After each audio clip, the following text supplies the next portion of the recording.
Bien, mis hermanos, buenas noches. El mensaje del día de hoy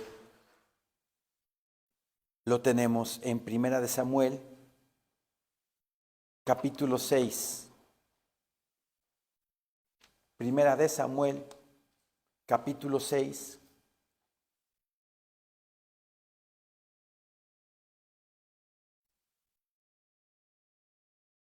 Disculpen ustedes, Segunda de Samuel. Segunda de Samuel 6.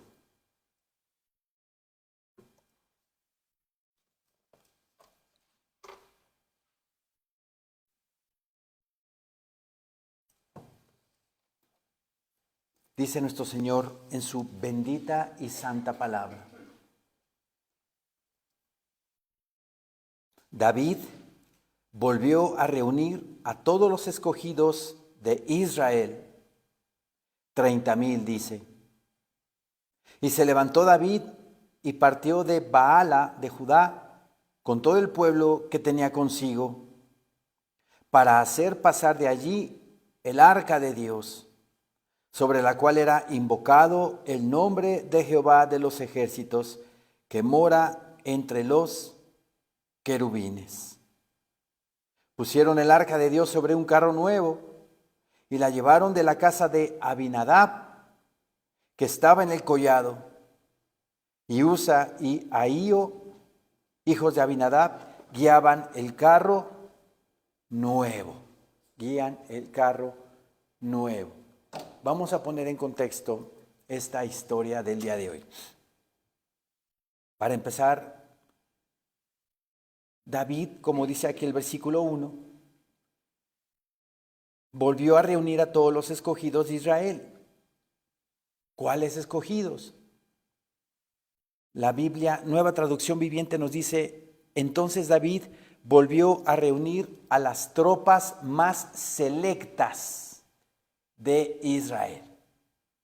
Me imagino que una élite militar especial que tenía, como los guardias presidenciales de esta nación. Es un cuerpo de militares especial que guarda al presidente.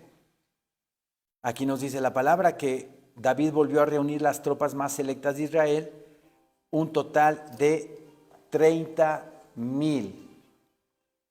Bien, ahora lo que leímos hasta el versículo 3, David intentó llevar el arca de Baala de Judá, que es Kiriat Yarbín.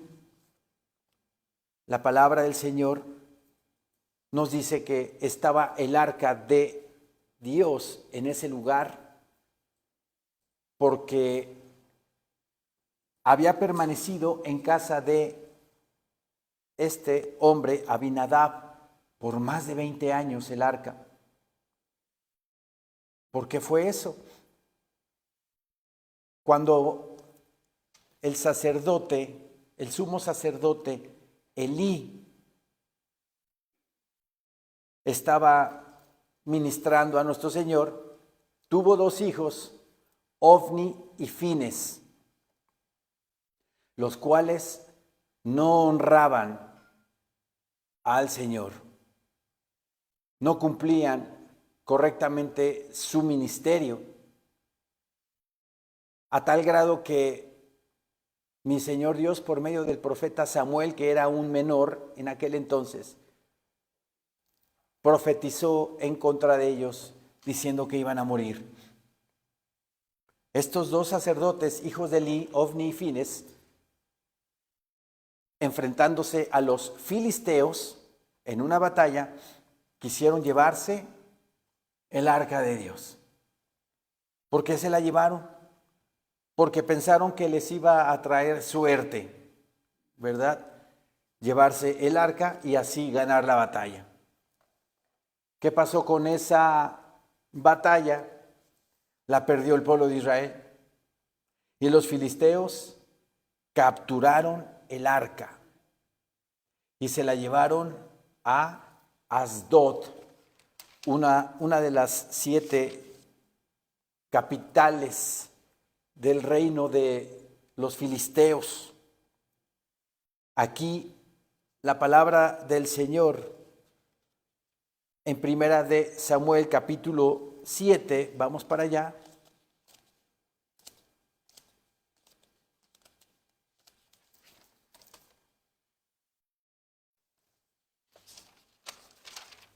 Versículo 1.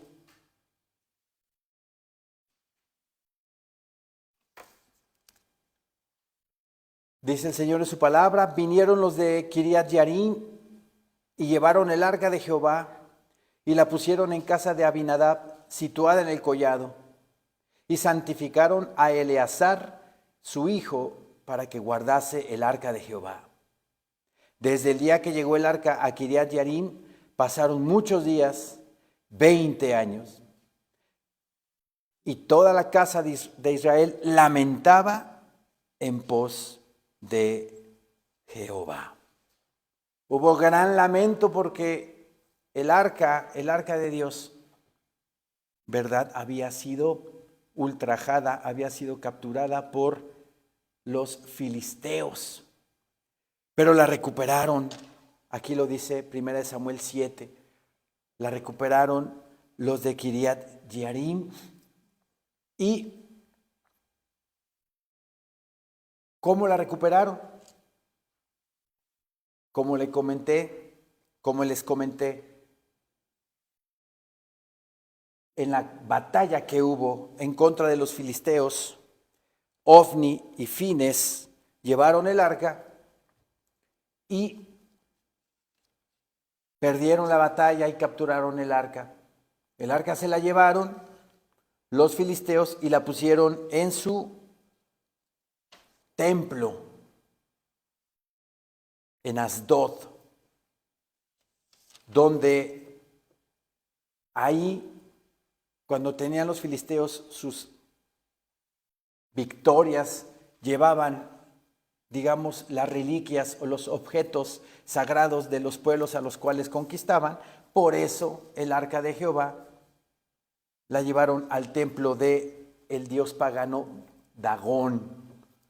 Ese dios pagano era mitad pez y mitad hombre. En 1 Samuel capítulo 5 dice: cuando los filisteos capturaron el arca de Dios, la llevaron desde Ebenezer a Asdod.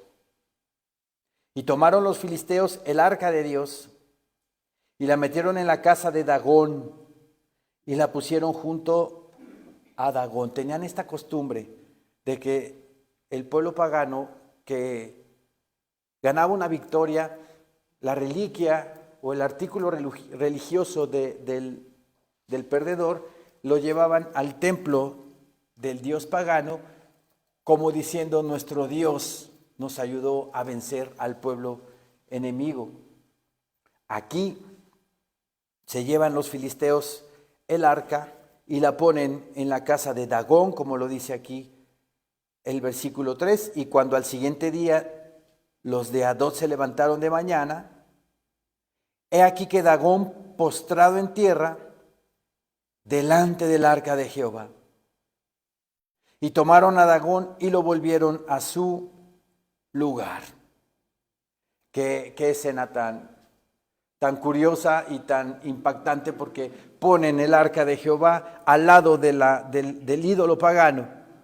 Y al otro día amanece caído el ídolo de los filisteos. Y luego el versículo 4 dice: y volviéndose a levantar de mañana el siguiente día, he aquí que Dagón había caído postrado en tierra delante del arca de Jehová. Y la cabeza de Dagón y las dos palmas de sus manos estaban cortadas sobre el umbral, habiéndole quedado a Dagón el tronco solamente. Sus extremidades habían sido rotas y nada más había quedado el tronco. Por esta causa los sacerdotes de Dagón y todos los que entran en el templo de Dagón no pisan el umbral de Dagón en Asdod hasta hoy. Una escena supersticiosa de que no pisan el umbral antes de entrar al templo. Pero vean mi Señor Dios en esta escena cómo Él mismo hace que ese ídolo pagano se caiga delante del arca. No porque el arca sea poderosa o porque el arca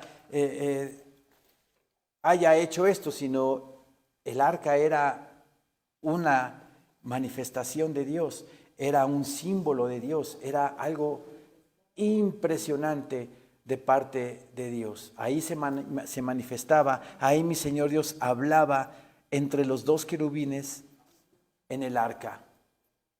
Mi Señor Dios tira al dios pagano Dagón y pues se alarman los filisteos. Versículo 6 dice, y se agravó la mano de Jehová sobre los de Asdod y los destruyó y los hirió con tumores en Asdod. La Biblia Septuaginta, la Biblia Reina Valera 1909, la Torres Amad y la Biblia Kadosh, a esos tumores les llama hemorroides. O sea que tuvieron hemorroides, una pestilencia de hemorroides ahí entre los filisteos por parte de nuestro Señor Dios. Repito el 6, y se agravó la mano de Jehová sobre los de Asdod y los destruyó y los hirió con tumores en Asdod y en todo su territorio. Y viendo esto los de Asdod dijeron, no quede con nosotros el arca del Dios de Israel, porque su mano es dura sobre nosotros y sobre nuestro Dios Dagón. Les dio miedo, porque empezaron a ver enfermedades y hasta una plaga de ratones hubo en Asdod. ¿Qué es lo que hicieron? Prepararon un carro en el cual montaron el arca de Jehová con presentes hacia los israelitas para reparar el daño, para que ya no hubiese pestilencia, ya no hubiese mortandad, porque hasta muertos hubo. La situación fue de que 2 vacas arriaron el carro donde llevaban el arca y llegaron hasta Israel, en Bet-Semes, una ciudad levita, y de ahí los de Bet-Semes, por parte de Israel, que vieron llegar al arca con estas vacas, ofrecieron las vacas en holocausto por haber regresado el arca a Israel. Pero cometieron también la osadía los israelitas de Bet-Semes de hurgar adentro del arca. Vieron adentro del arca y cayeron muertos. Cayeron muertos. Dice el versículo 19 de Primera de Samuel 6, entonces Dios hizo morir a los hombres de Bet-Semes porque habían mirado dentro del arca de Jehová. Hizo morir del pueblo a 50,070 hombres. Y lloró el pueblo porque Jehová lo había herido con tan gran mortandad. Este versículo 19, me fui a la Biblia Septuaginta porque son demasiadas personas las que murieron. Entonces investigué y en la Biblia Septuaginta, y Flavio Josefo, el historiador del primer siglo, ¿verdad?, mencionan que no fueron 50,070 hombres, sino fueron 70 personas. No 50,070, sino 70 personas las que murieron. Porque sí es demasiado. Es demasiado que hayan muerto 50,070 hombres por hurgar dentro de el arca de Jehová. Entonces nos quedamos con los 70 personas. Luego de esta situación, el versículo 20 dice, y dijeron los de Bet-Semes, ¿quién podrá estar delante de Jehová, el Dios Santo? ¿A quién subirá desde nosotros?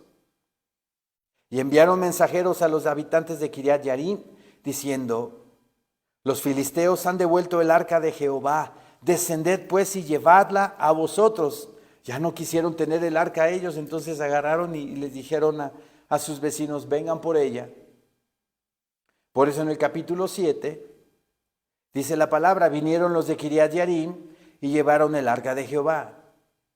Y la pusieron en casa de Abinadab, situada en el collado. Y santificaron a Eleazar, su hijo, para que guardase el arca de Jehová. ¿De qué manera lo santificaron? Lo purificaron con agua. Lo purificaron como un rito hebreo que tienen de lavarse las manos, lavarse los brazos, lavarse los pies, ¿verdad? Lavarse completamente para estar santificado y poder ser digno de tomar el arca. Versículo 2 dice: desde el día que llegó el arca a Kiriat Yarim, pasaron muchos días, 20 años, y toda la casa de Israel lamentaba en pos de Jehová. Era un tiempo de alejamiento de parte de Israel a nuestro Señor Dios Santísimo.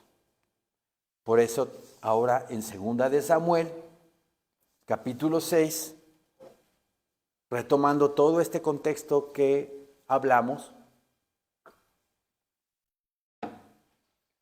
dice el Señor en su palabra, 2 de Samuel 6:1. David volvió a reunir a todos los escogidos de Israel, 30,000. Esos escogidos, la Nueva Traducción Viviente nos dice que son tropas selectas de Israel. Tropas selectas. Y se levantó David y partió de Baala de Judá con todo el pueblo que tenía consigo, para hacer pasar de allí el arca de Dios, sobre la cual era invocado el nombre de Jehová de los ejércitos, que mora entre los querubines. Aquí, cuando habla la palabra de Baala de Judá, se refiere a Kiriat Yarim, ¿sí? Como lo leímos en 1 de Samuel. Aquí escribí en mis notas: Baala de Judá es lo mismo que Kiriat Yarim y está a 16 kilómetros al oeste de Jerusalén. No estaba lejos de Jerusalén, Kiriat Yarim. 16 kilómetros al oeste. ¿Sí? Repito el versículo 2. Y se levantó David y partió de Baala de Judá con todo el pueblo que tenía consigo, para hacer pasar de allí el arca de Dios, sobre la cual era invocado el nombre de Jehová de los ejércitos, que mora entre los querubines. Hermoso nuestro Señor, porque el arca de Jehová, el arca del pacto, el arca de la alianza es una figura del trono de Dios en el cielo. Si ustedes recuerdan, el trono de Dios es un mar de vidrio, ¿verdad? Un mar de vidrio cuadrado. Su trono está arriba de él. Un arco iris, color verde verde esmeralda. Abajo de ese mar de vidrio hay querubines, 2 en cada lado del mar de vidrio. Y entre ellos, entre esos querubines, hay 2 tronos o 2 ruedas intercaladas que tienen muchos ojos, hablando de la omnisciencia de Dios Padre.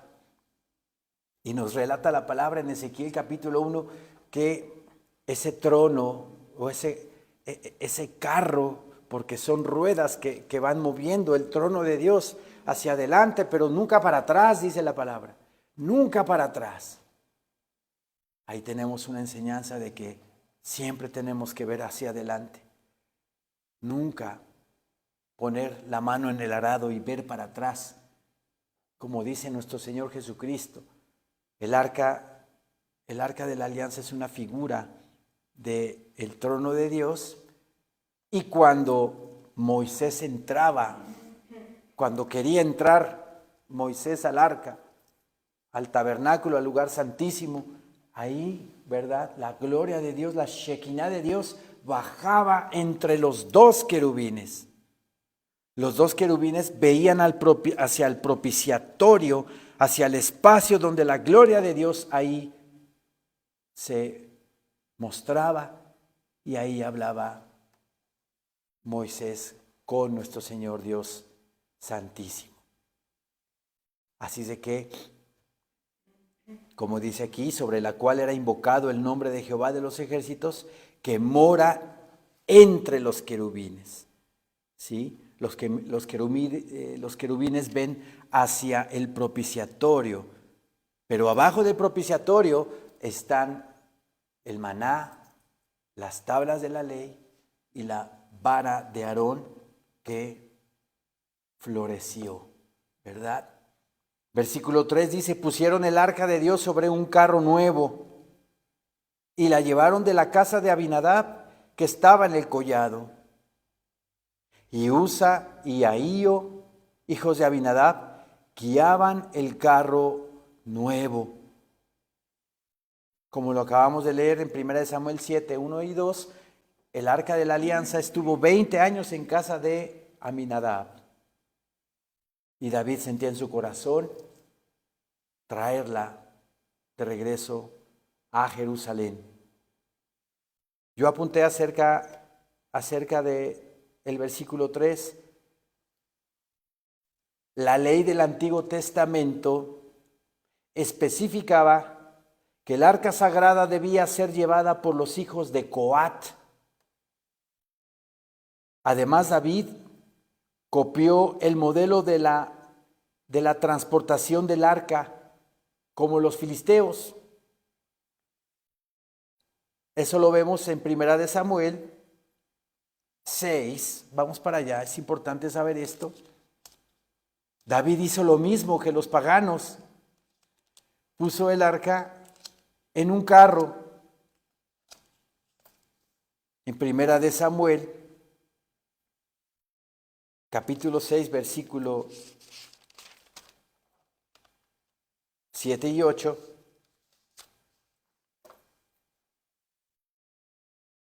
Dice el Señor en su palabra, haced pues ahora un carro nuevo y tomad luego 2 vacas que críen, a las cuales no haya sido puesto yugo, y uncid las vacas al carro y haced volver sus becerros de detrás de ellas a casa. Tomaréis luego el arca de Jehová y la pondréis sobre el carro, y las joyas de oro que le habéis de pagar en ofrenda por la culpa, las pondréis en una caja al lado de ella y la dejaréis que se vaya. Así los filisteos, ¿verdad?, regresaron el arca a Israel. Pues de la misma manera, David hizo lo mismo. En 2 Samuel 6:3 dice el Señor en su palabra, pusieron el arca de Dios sobre un carro nuevo y la llevaron de la casa de Abinadab que estaba en el collado. Y Usa y Ahío, hijos de Abinadab, guiaban el carro nuevo. Aquí hay problemas porque no estaban haciendo las cosas como Dios las mandaba. En la palabra del Señor, en el libro de Números, nos dice que los de la tribu de Leví, los de Coat específicamente, tenían que transportar el arca. Y al hacer esto de esta manera, hubo consecuencias. En Números 3, vamos a Números 3, por favor.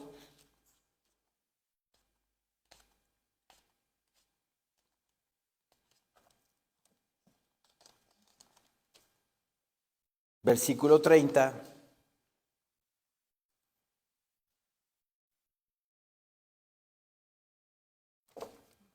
Números 3, 30, dice el Señor en su palabra.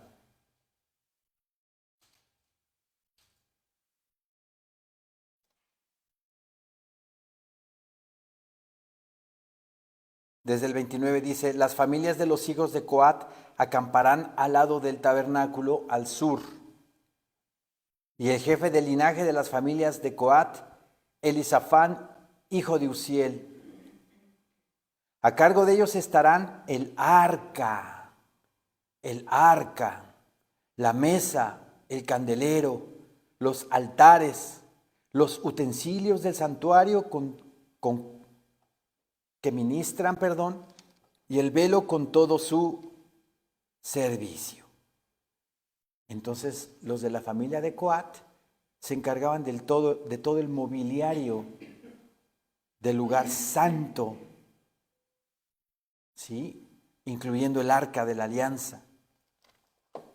Otra referencia a este hecho en Números 4:15.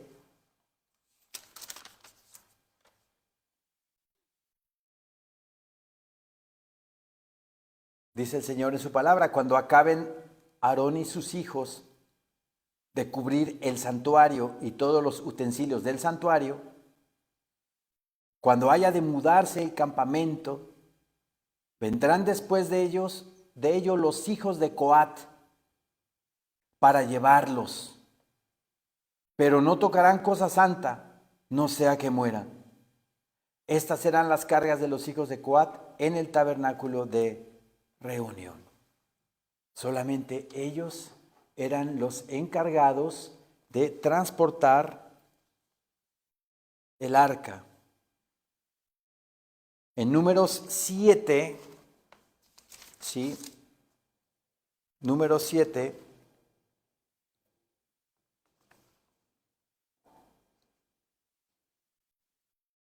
versículo 6.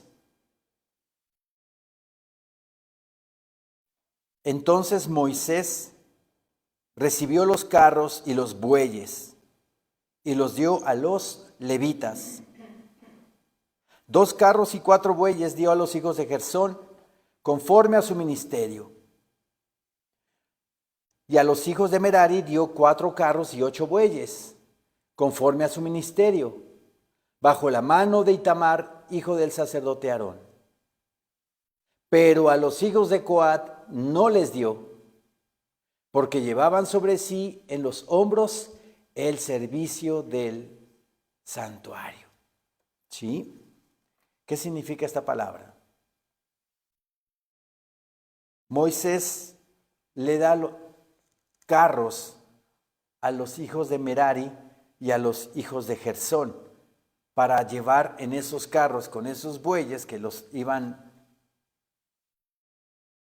impulsando, las tablas,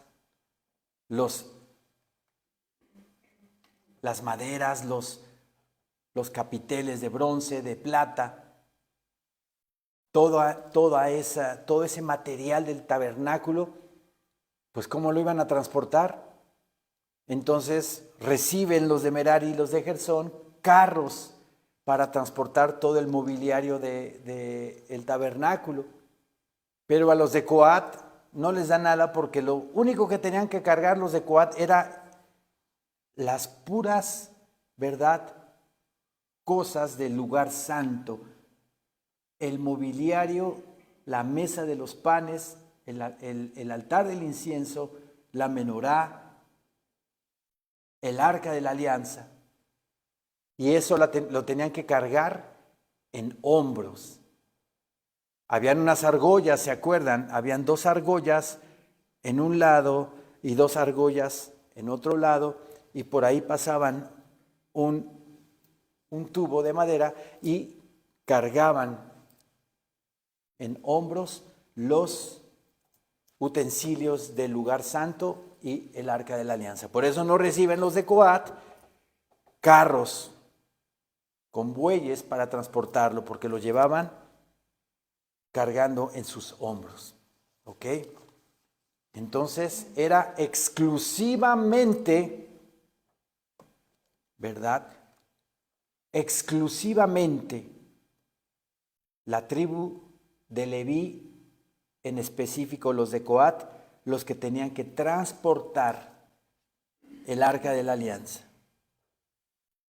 Y aquí nos dice la palabra que en un carro nuevo no tenían que hacerlo de esa manera.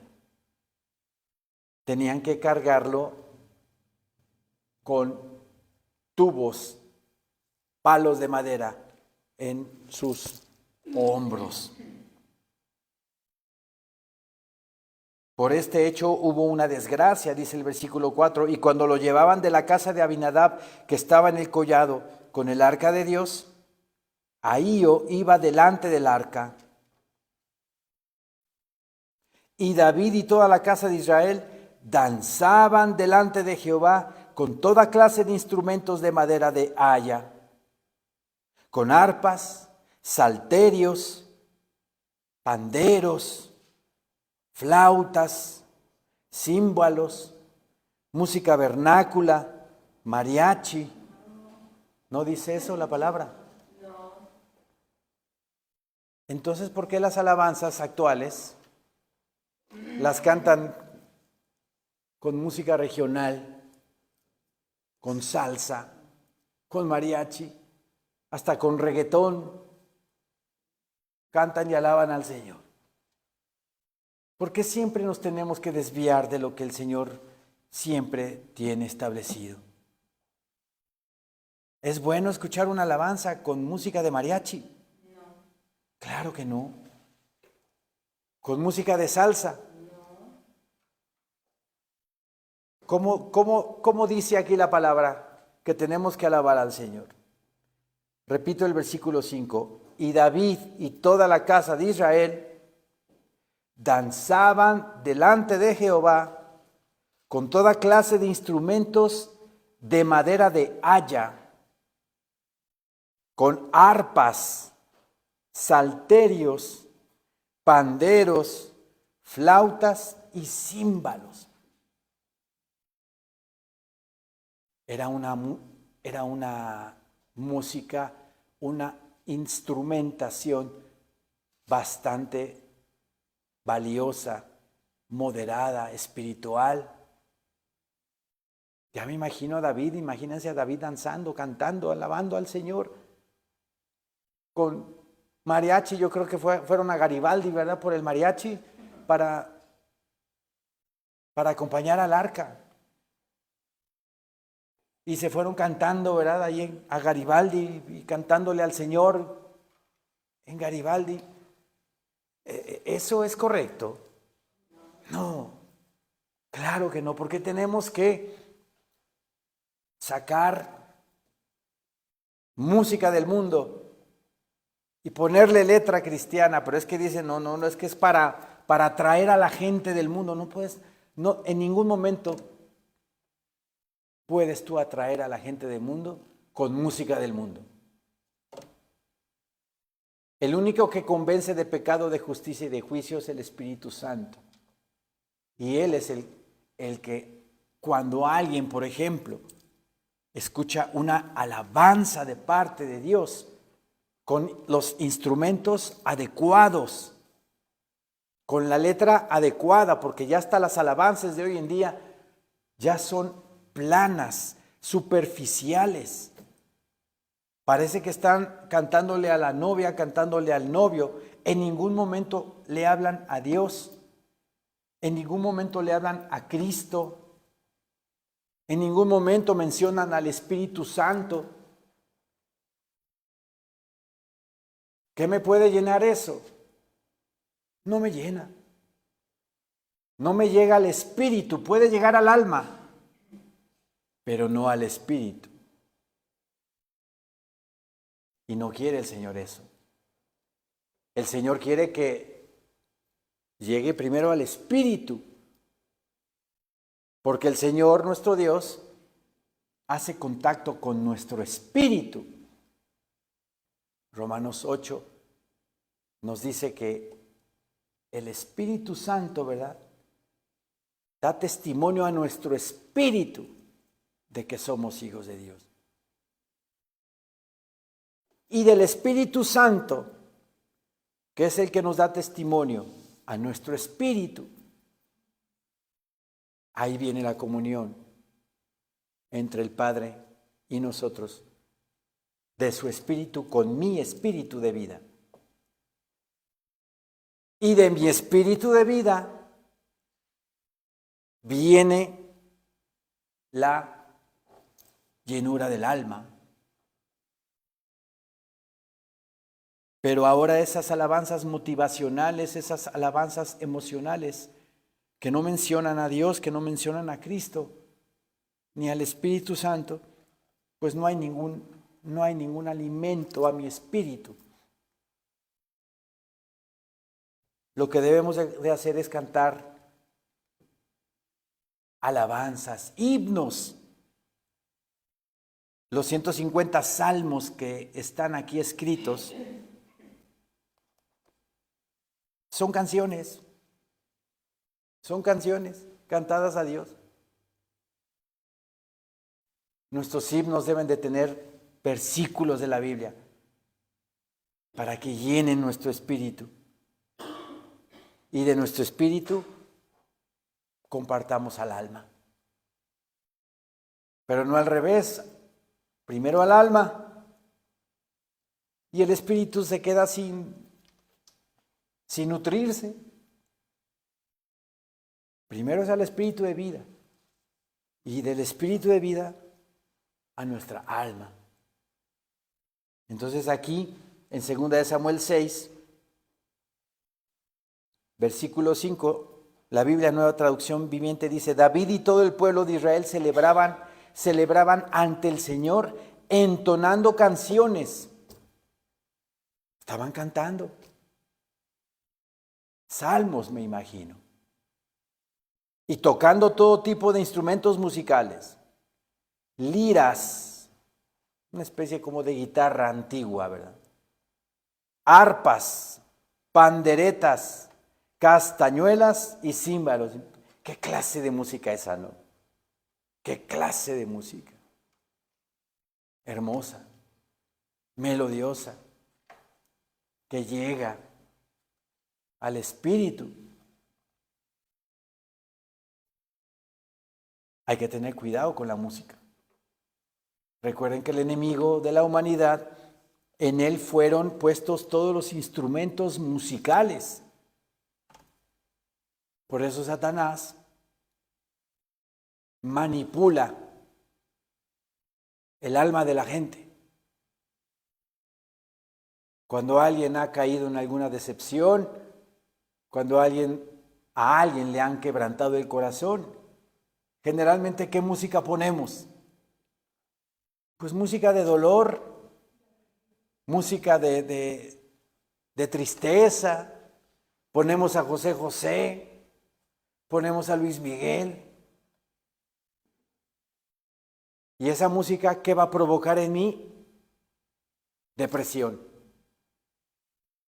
Porque la letra y la música me está llegando al alma directamente, no al espíritu. Por eso Satanás manipula el alma con la música. Yo les comparto que cuando yo todavía no era cristiano y estuve yo en depresión algunos años, ponía música de los Doors, del grupo de los Doors, y me incitaba a tomar esa música. Me incitaba a tomar. Hay que tener cuidado con lo que escuchamos. Hay que tener cuidado porque el enemigo de la humanidad siempre manipula el alma. Pero siempre que sintamos alguna sensación en el alma, algún sentimiento que no sea bueno, recordemos este versículo de Jeremías 17, que engañoso es el corazón más que todas las cosas y perverso. El enemigo de la humanidad me puede manipular, me intenta manipular con una canción, según el estado de ánimo que tenga. Pero yo tengo que detectar inmediatamente que eso que estoy sintiendo no es bueno, no es agradable a Dios. Entonces repito el versículo: engañoso es el corazón más que todas las cosas y perverso. ¿Quién lo conocerá? Inmediatamente esa emoción desaparece. se los prometo. Inmediatamente. ¿Sí? Así es que tengamos cuidado con nuestras emociones. ¿Quién modula nuestras emociones? ¿Quién pone en orden, en equilibrio nuestras emociones? El Espíritu Santo de Dios.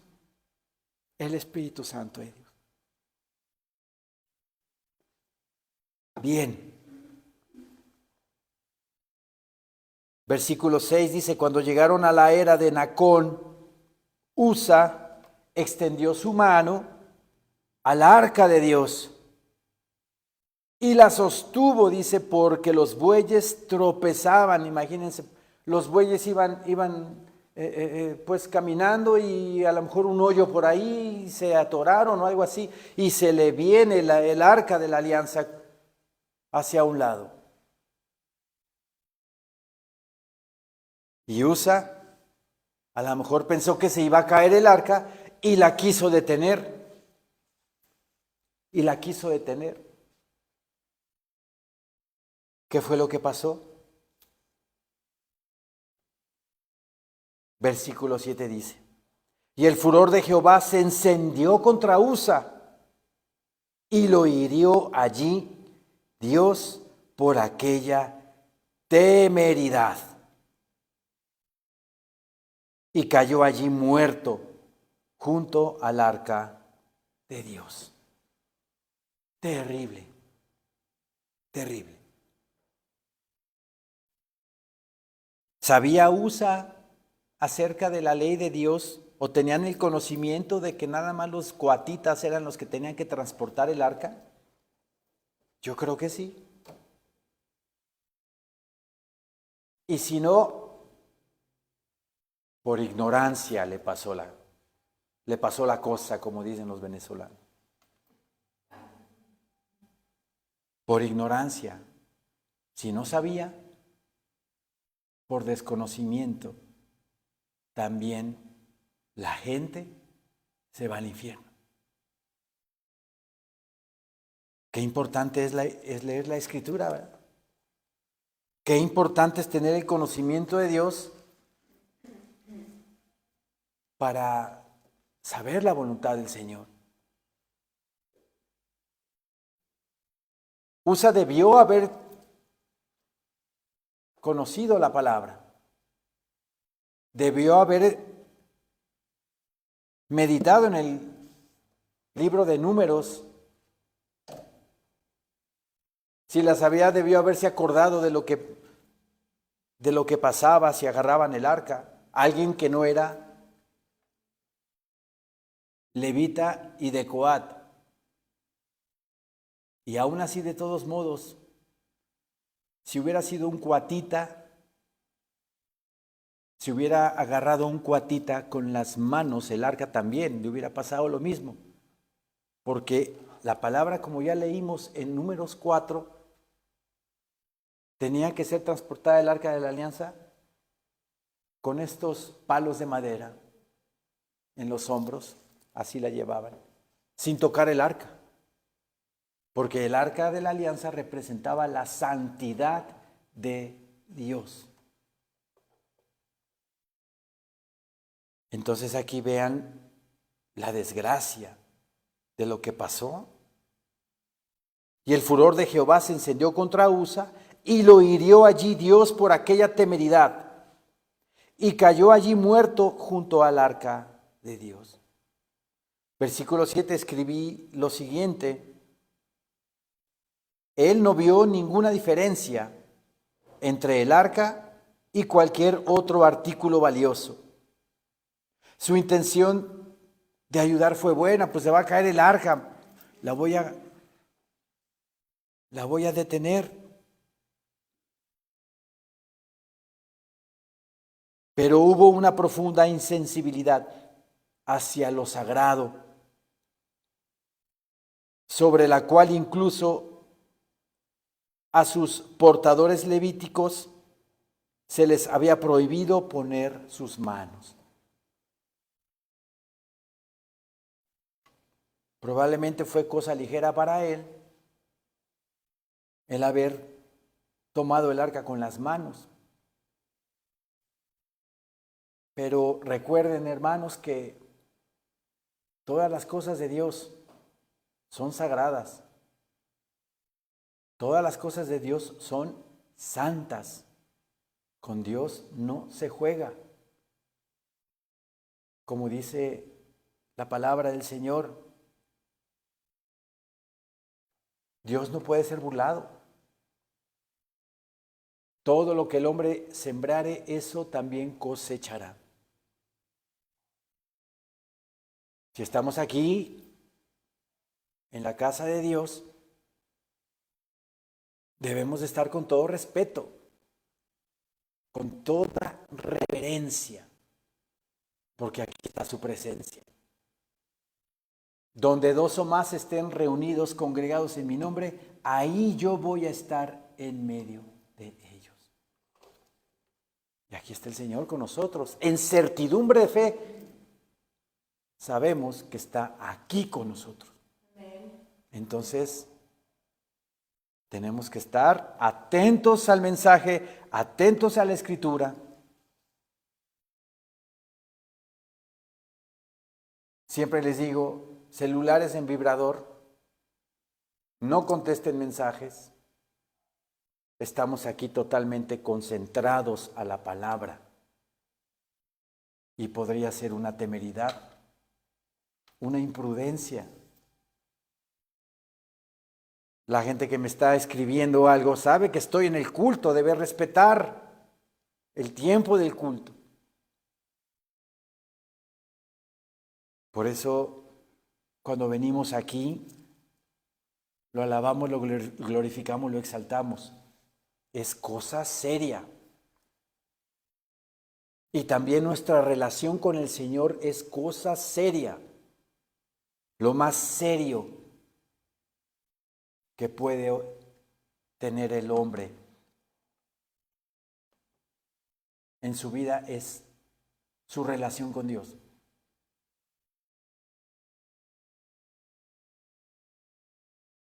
No es cosa liviana, no es algo ligero. Aquí debemos de estar con todo respeto. Vean lo que le pasó a Usa.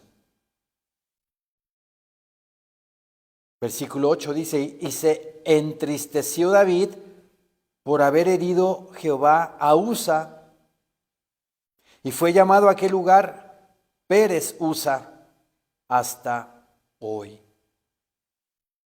¿Qué significa? Esto es el quebrantamiento de Usa. Quebrantamiento de Usa.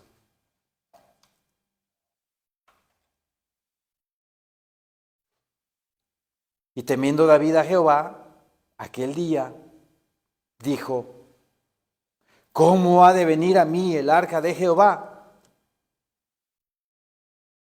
Versículo 9 en la Biblia Nueva Traducción Viviente dice, ahora David tenía miedo del Señor y preguntó, ¿cómo podré regresar el arca del Señor para que esté bajo mi cuidado? Seguramente David tampoco se acordaba en ese momento de que solo los coatitas eran los encargados de conducir el arca de Jehová. Versículo 10 dice, de modo que David no quiso traer para sí el arca de Jehová a la ciudad de David y la hizo llevar David a casa de Obed Edom, Geteo. ¿Quién era Obed Edom Geteo? Era un portero levita. ¿Sí? Era un portero levita. Eso lo podemos ver en Primera de Crónicas 26:4. Primera de Crónicas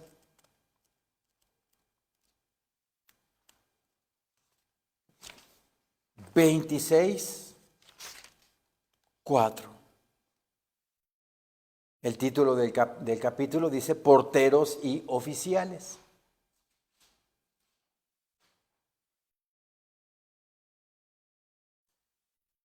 Dice la palabra del Señor, los hijos de Obed Edom Semaías el primogénito, Josabad el segundo, Joa el tercero, el cuarto Sacar, el quinto Natanael. Aquí está Obed-Edom, y era un portero, ¿sí? Versículo 1 dice, también fueron distribuidos los porteros de los coreitas, Maselemías, hijo de Coré, de los hijos de Asaf. ¿Sí? Entonces Obed-Edom era portero, era levita, correspondía a un levita. Por lo menos tener el arca, recibirla en ese momento. Versículo 10 nuevamente, de modo que David no quiso traer para sí el arca de Jehová a la ciudad de David, y la hizo llevar David a casa de Obed-Edom, geteo. Y estuvo el arca de Jehová en casa de Obed-Edom, geteo, 3 meses, y bendijo Jehová a Obed-Edom y a toda su casa, porque estuvo en el lugar correcto, en casa de un levita, en casa de alguien que mi Señor Dios había estipulado que la podía mover o trasladar. ¿Qué enseñanza podemos tomar de esto? A veces como cristianos, nosotros le agregamos a la palabra o le quitamos a la palabra, según mi conveniencia, según mi pecado. Si yo todavía sigo tomando, si yo todavía sigo bebiendo, pues le voy a encontrar por ahí cositas a la palabra. Pues las bodas de Caná, ¿a poco Jesucristo no convirtió el agua en vino, por ejemplo? En el libro de Lucas, los fariseos le llamaban a Jesús comilón y borracho. Pues Jesús tomaba vino, ¿por qué no voy a tomar vino yo? Y de ahí saco yo de contexto la palabra para justificar mi pecado y seguir en las mías.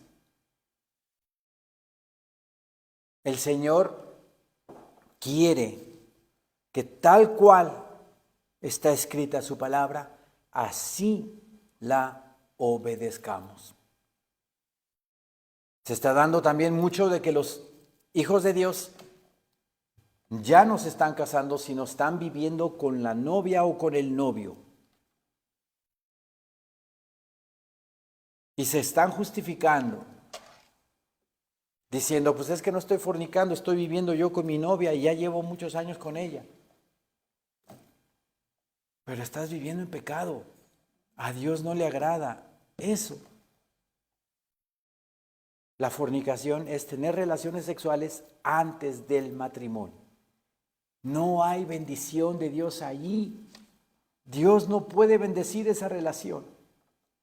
Es una relación desordenada que va a traer problemas y aflicciones. Arrepiéntete y cásate, pon en orden tu vida.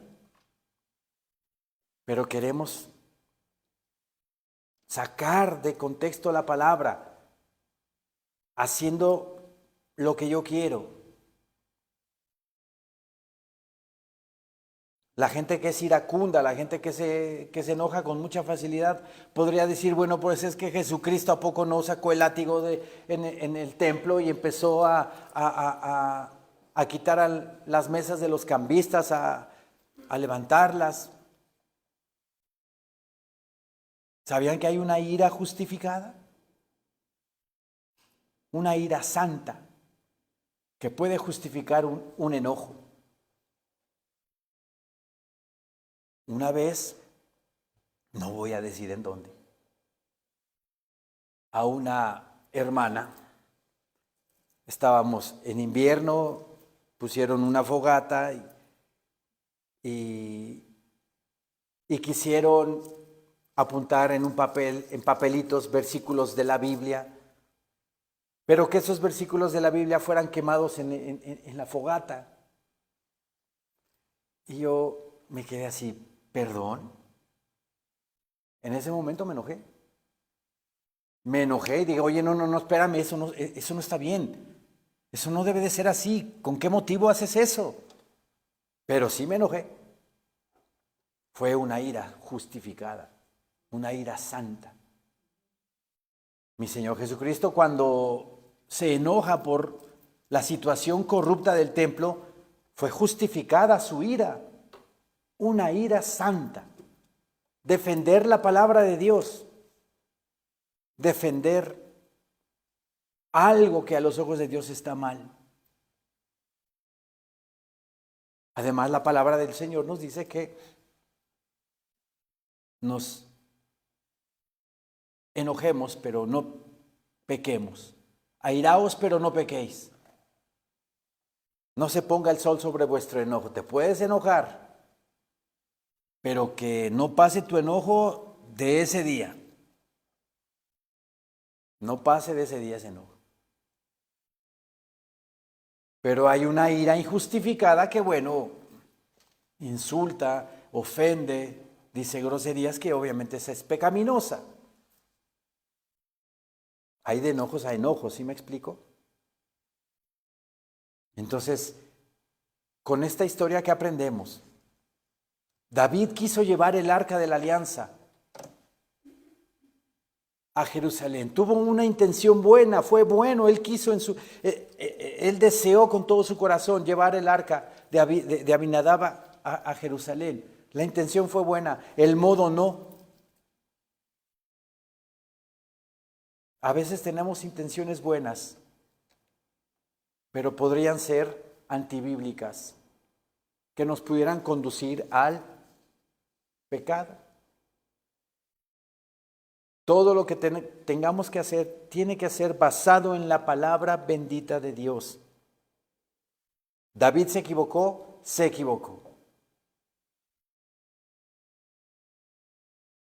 Aparte, no consultó al Señor. No dice el capítulo que consultó a Jehová.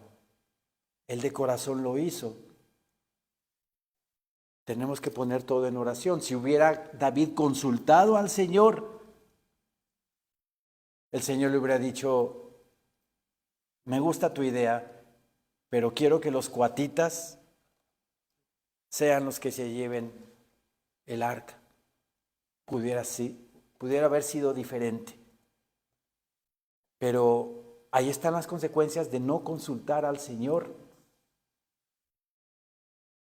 Alguna decisión importante en nuestra vida. Versículo 11 dice, y estuvo el arca de Jehová en casa de Obed-edom, geteo, 3 meses. Y bendijo Jehová a Obed-edom y a toda su casa. Yo escribí aquí en mis notas, cuando la palabra de Dios fue obedecida y su santidad respetada, le siguió bendición. Hay bendición cuando hacemos las cosas de acuerdo a la palabra bendita de Dios. Dios quería que el arca fuera bendición para Israel, no maldición. Podríamos decir que la maldición no vino del corazón de Dios, sino de la desobediencia del hombre. Por la desobediencia de David hubo una muerte. Hubo consecuencias. Además, David no consultó a Dios para la transportación del arca a Jerusalén.